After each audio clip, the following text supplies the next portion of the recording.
Because this is a very soft issue in Goa right now, heated, I would say. And people don't talk about it because of the one thing that, I don't know, stigma, I guess, in the society. The society is going to be judging you. If you're a career woman, your career is going to be stopped at that point. People are not going to look up to you. I should not come up with this. What is my family going to think? What is the society thinking about my family? This girl has gone through something like this. I mean, this keeps happening in the workplaces, and women are not talking about it. They do not come up about it in the open.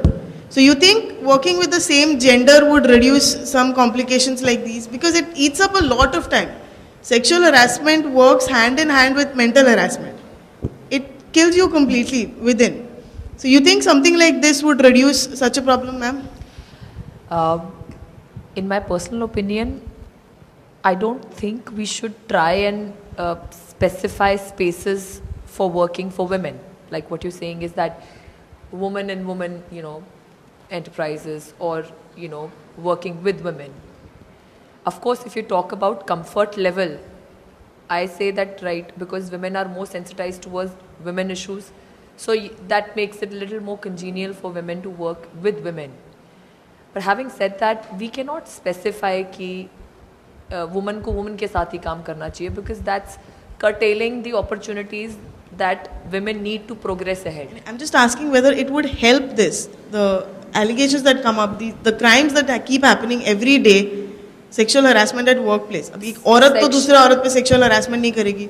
I'm just saying whether it would help, just as another option or solution. No, it can help, but that's not the solution. Yeah, one of the solutions.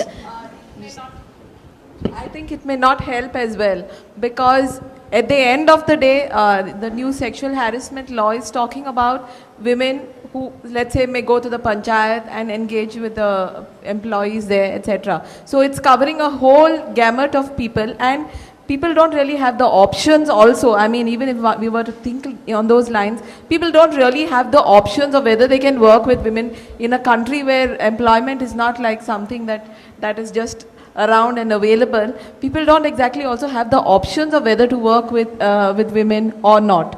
That is also another thing that we need to remember.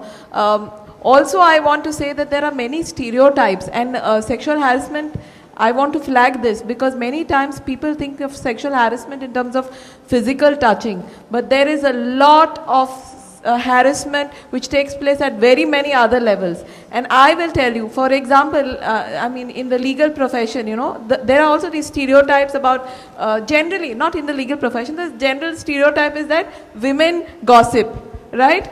But I can tell you this, as we wait for the judge to come out into the open court, I can vouch for you, I see a lot of men gossiping, and they are gossiping about women judges also. So a lot. So let us not, I think one of the critical challenges is to break these stereotypes apart from, changing apart from striving to bring about a political change in how the economy is perceived, what supports the state should give, there is a major challenge of breaking the stereotypes. Like the minister said at the start, you can have the laws, but these mindsets need to change. Yeah. So a lot of the sexual harassment, the issue around sexual harassment has to do with that, which is why women don't speak up. Today there's a law, today there are committees in the workplace, but people don't speak up so easily because the impression that what she wore is responsible for it, how she behaves. Yes, society turns out to be very judgmental on every aspect that we speak invites. Yes. We invite the harassment. Yes. Yeah. So these are the kinds of stereotypes that are there, and in unorganized sectors, there's a bigger challenge because it's like out there on the road, I mean, a vegetable vendor or somebody facing harassment, that is a bigger challenge that we, I think, need to address because very often when we talk of this issue, we tend to talk a lot about the middle class that we are part of. I want to bring out very rightly flagged, and I also want to take this opportunity to, try and bring a bit of education with regards to this issue. Like ma'am pointed out, sexual harassment just does not comprise physical harassment. It goes beyond that also. and we women usually know when the line is being crossed.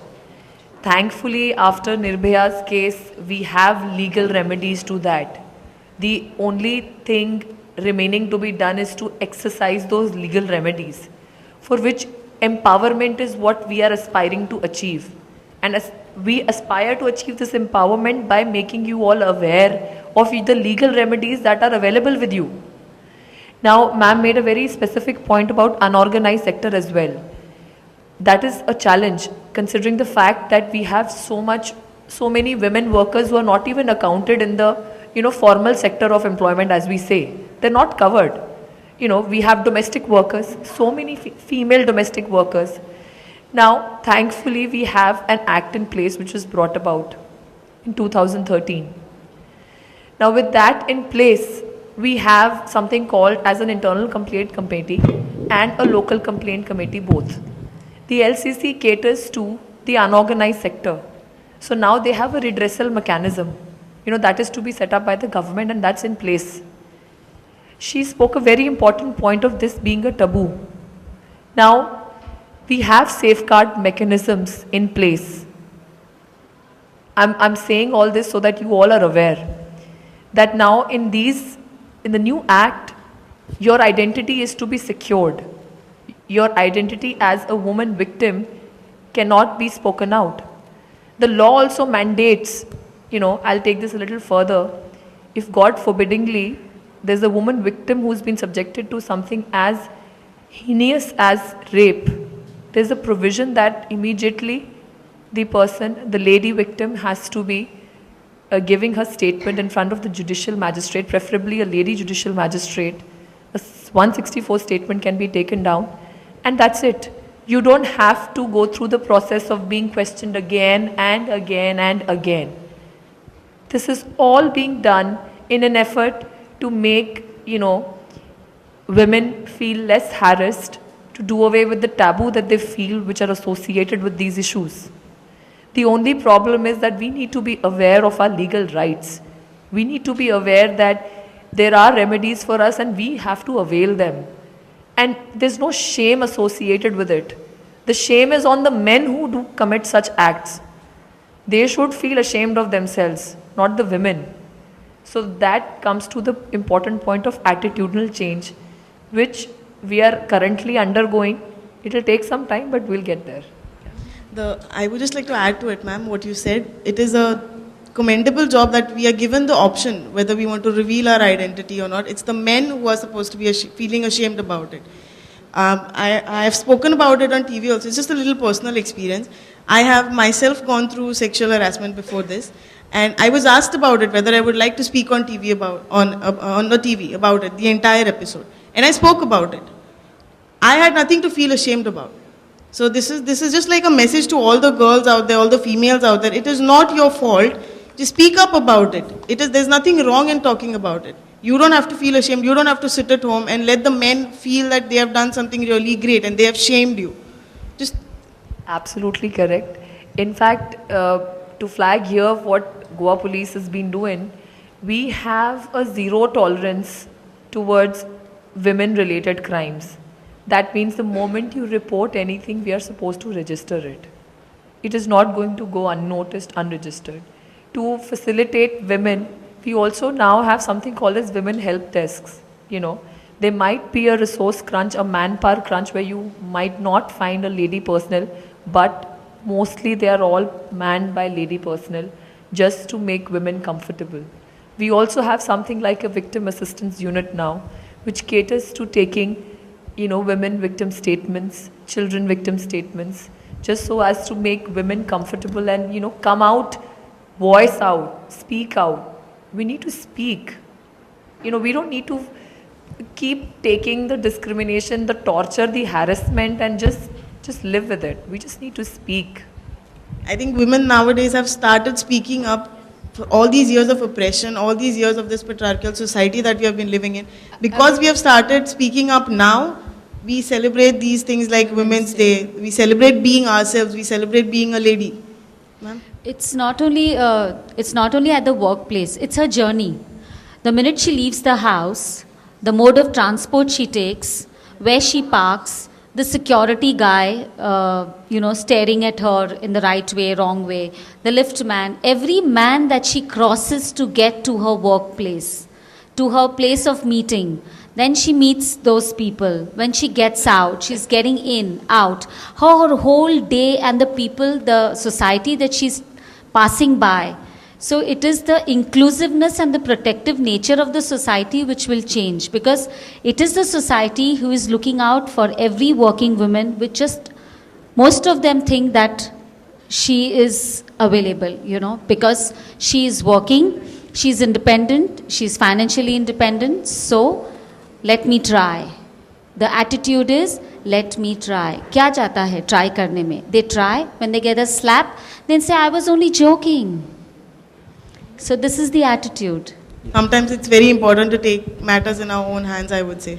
I'll just add one thing, just as you shared that once we get out of the homes, trust me, not even out of the homes, it's sometimes in the house itself. Yeah, so It happens in the homes. Yeah, it happens. Most 90% of the time. It's most of the time. When we talk about kids, it's mostly in the houses. Ma'am, I would like to say two things. First of all, maximum women are unaware about the law, first of all. And secondly, those who are aware will let it pass. Like, for example, correct me if I'm wrong, sir, I think 354 of IPC is very clear that sexually colored remarks equals to sexual harassment. Many a times this happens, we just walk out, we are somewhere in the public place, a man will come, say some unwanted word and walk away. And then we do nothing about it. Now the law empowers us here under 354 to complain and to get that man either imprisoned or fined or whatever. But how many of us do it? We don't. We begin by saying, why didn't you do it? It was just one word. Today he has said one word. Tomorrow he will say sentences. Third day he will touch. Fourth day he will do something more. So the problem with us is that first of all we are not aware I don't think many of us were aware that even sexually colored remarks or a word under 509 also of IPC outraging modesty of women specifically defines the word act or word. These words are given importance. So, it's very important on our part that we are aware about the law, and if we are not, take advice from somebody who knows the law and take action for even the smallest things that are done, because that aggravates in the future. So we could go on about this topic for hours and hours together. And these are very few things that we have touched on the main issue, women empowerment and everything. But there's a small message I would like to give out here, and I'm sure I speak for all I proudly call myself a feminist. Because I define feminism as humanism.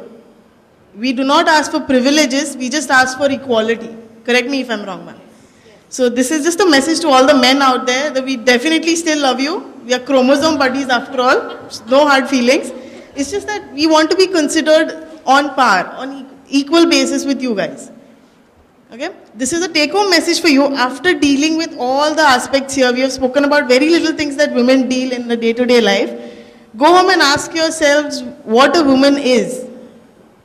Just this one question. Keep thinking all the aspects that we covered, right from the very small things to the major career options that we choose. Everything. We have everybody from a different fraternity here, different career option here. And I'm sure everybody goes home and still will go home and cook the same food, look after their kids or just talk to the family, exception. Yeah, but just ask yourselves this question. Who is a woman for you? Define a woman in your terms. This is a takeaway message for you guys. I think we had a very good time here. Thank you all the panelists, and I Thank you so privileged much to for having have us. this discussion with you. Thank you, sir, for having me here. A big thanks to Sonal ma'am.